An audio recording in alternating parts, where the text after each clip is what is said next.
Welcome to The Explainer. I am absolutely thrilled you're joining us today for what is going to be a truly fascinating visual masterclass. Look, if you've ever stared at a thick, dense book of traffic codes and just felt your eyes completely glaze over, well, you are definitely in the right place. Today, we're going to take the complex regulations of the Rwandan traffic code and translate them into a highly intuitive, at-a-glance framework. We're not just going to sit here and read rules, no way. We're going to decode them visually together. So let's dive right in. Okay, so to make sense of literally any complex system, you first need a solid structure. Let's break our journey down into what we're calling the 4 pillars of road mastery. Up there in the top left, we have structural limits, which is all about the physical footprint of the vehicles themselves. Over on the top right is illumination systems, the absolutely critical rules of seeing and being seen. Bottom left, that covers velocity and priority, which is all about mastering how we move. And finally, bottom right, we've got the environment, where we're going to decode the actual language of the asphalt itself. All right, here is our quick roadmap for today. Number 1, vehicle limits and capacities. Number 2, illumination rules. 3, mastering movement. 4, road environment. And 5, emergencies and directives. So let's jump straight into Section 1, vehicle limits and capacities. It's crazy when you realize just how strictly the space a vehicle occupies is defined out there. Check out the yellow measurement lines bracketing the front and rear of that heavy truck. If you look at the overall width diagram on the left, you'll see the absolute maximum width permitted on the road is 2.50 meters. But, it's not just about how wide you are, it's about balance. Look at the back of the truck. There is a strict rear overhang limit of exactly 3 meters. These aren't just random arbitrary numbers they pulled out of a hat. They are precise geometric boundaries meant to keep turns completely safe and predictable, especially on narrow roadways. Let's actually slow the pace down for just a second to look at weight capacity. On the left side, you can see the heavy goods limits neatly stacked up. I really want to draw your attention to that bottom tier. In designated urban areas, the maximum lorry load is strictly capped at 24 tons. That's basically to protect the fragile city infrastructure. Now, shift your focus over to the right side. See that seesaw scale diagram? That represents towing ratios. If you're out there towing a trailer that doesn't have its own service brake, that unbraked trailer's maximum authorized weight cannot exceed exactly half the combined weight of the empty towing vehicle plus the driver. It's essentially a perfect physics equation visualized right there for your safety. Moving right along to Section 2, illumination and visibility rules. All right, let's talk about mapping light directly to distance. Direct your attention to the actual light beams projecting across that grid. The top beam shows us that road beams, your high beams, have to illuminate at least 100 meters ahead of the vehicle. Right below that, the dipped crossing beams have a totally different job. They need to confidently cover at least 40 meters of the road ahead, but crucially, without dazzling the oncoming drivers. Your choice of lighting is basically a direct negotiation with the darkness and everyone else driving around you. 150 meters. I really want to isolate this specific critical number to cement it into your memory right now. During daylight hours, your brake lights must be brilliantly visible from exactly 150 meters away. If they aren't, your vehicle is literally a hazard. It's a highly precise metric for human reaction time. Now I want you to imagine driving along and suddenly hitting a thick, heavy bank of fog. How do you adapt? Well, this radius diagram perfectly explains the protocol. Look at that yellow dashed circle radiating out from the car in the center, marking a 200-meter radius. The rule here is absolute. When visibility drops below this 200-meter critical threshold, or, on the flip side, if continuous street lighting allows you to see clearly for 200 meters, your high beams must be switched completely off. You have to adapt your vehicle's behavior the very second the environment crosses that yellow line. Let's shift gears to Section 3, mastering movement and priority.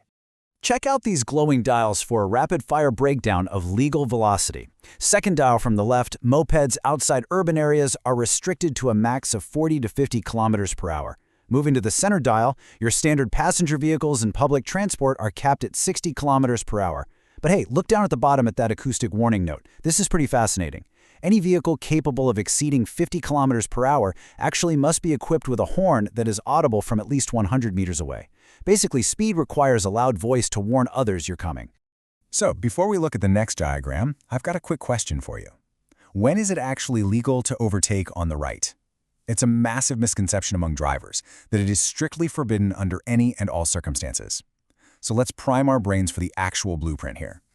Let's resolve that right now. If you look at the diagram on the left under the golden rules, you'll see you always overtake on the left. But notice the exception line. You can overtake on the right only when passing an animal. Yep, that's your answer.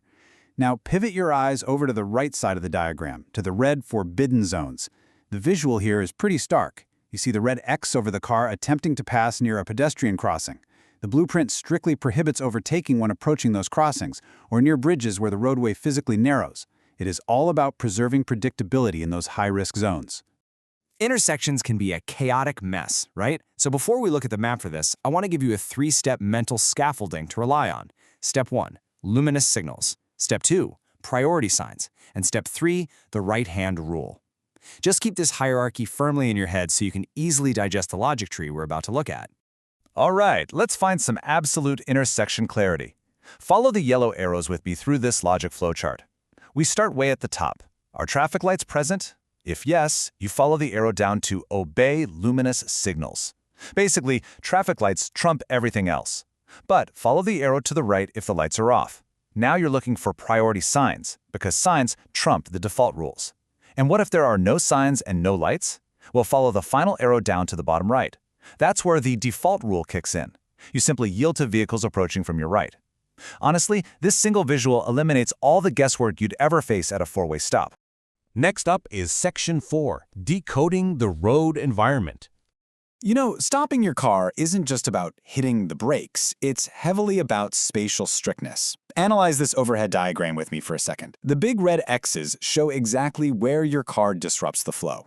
Notice the specific clearance rules annotated here. You are legally required to leave a 1-meter clearance for pedestrians when parking near a pavement. Now look up at the top right of the diagram, at the 12-meter rule. You literally cannot park opposite another parked vehicle if it chokes the remaining passable width of the road to anything below 12 meters. The blueprint demands that the road has room to breathe.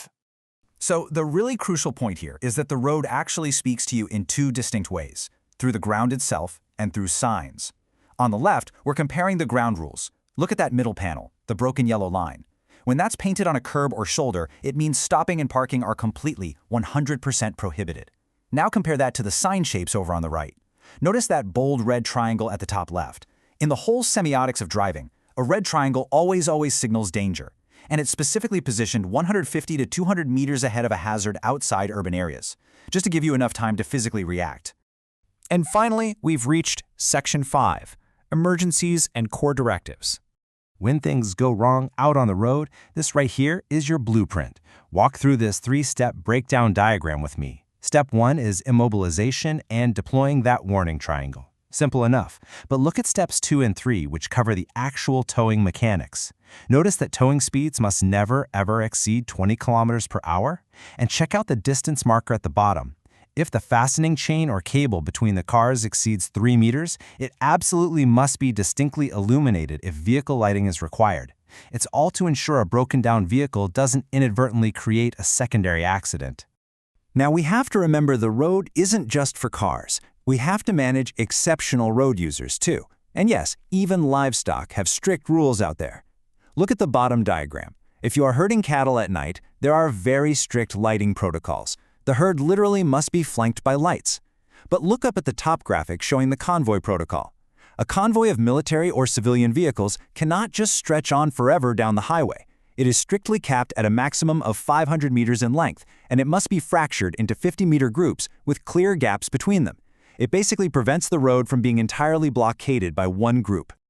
All right, as we approach the finish line of our masterclass, let's do a really quick, rapid-fire summary of the core directives every driver needs to know. Let's rattle through these. Seatbelts, absolutely mandatory for drivers and front passengers in vehicles carrying under 6 people. Got kids under 12? They must be in the rear seats. Your tires have to maintain a minimum of 1 millimeter of tread depth, no exceptions. You need at least one fully functional windshield wiper, and hey, if you make any physical modifications to your vehicle, you have a very strict window of exactly 8 days to report it to the tax department. These are your non-negotiable pillars of daily driving compliance. Okay, we've covered a ton today.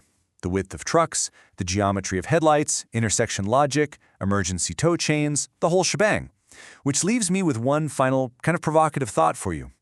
How much processing power does a human driver use every single second to adhere to this complex blueprint? I mean, when you visually unpack all these rules like we just did, you gain a pretty profound appreciation for the immense mental calculations required just to drive down the street safely. So keep this visual framework in mind the next time you turn the key. Thank you so much for joining me on The Explainer, and as always, keep learning.